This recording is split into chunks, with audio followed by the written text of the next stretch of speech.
এ রাজ্যে চাকরির জন্য সঠিক পরিবেশ তৈরি করাই বিজেপি সরকারের মূল লক্ষ্য।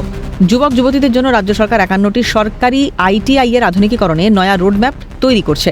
এর ফলে পড়ুয়ারা অত্যাধুনিক মেশিনে হাতে কলমে কাজ শিখে কাজ করতে পারবেন। কোর্স শেষ হতেই পড়ুয়ারা পাবেন কর্মসংস্থানের সুযোগ। প্রসঙ্গত, রাজ্যের কারিগরি শিক্ষা ও দক্ষতা উন্নয়ন দপ্তর পিএম সেতু প্রকল্প ঘিরে একটি উচ্চ পর্যায়ের টেকনিক্যাল সাপোর্ট ওয়ার্কশপের আয়োজন করা হয়। সেখানে রাজ্য সরকার 51টি আইটিআইকে দত্তক নেয়।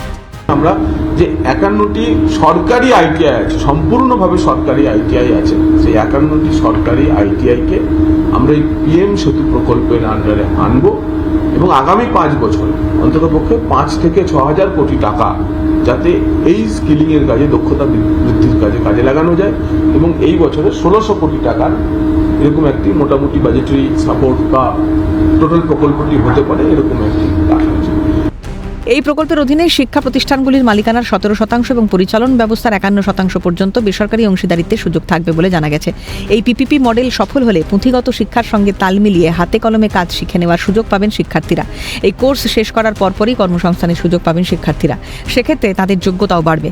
এই বিষয়ে উচ্চশিক্ষামন্ত্রী জগন্নাথ চট্টোপাধ্যায় পরিষ্কার জানিয়েছেন, এই কাজ করতে গিয়ে মাঝপথে কোনো স্পিড ব্রেকার এলে তা উপড়ে ফেলবে রাজ্য সরকার।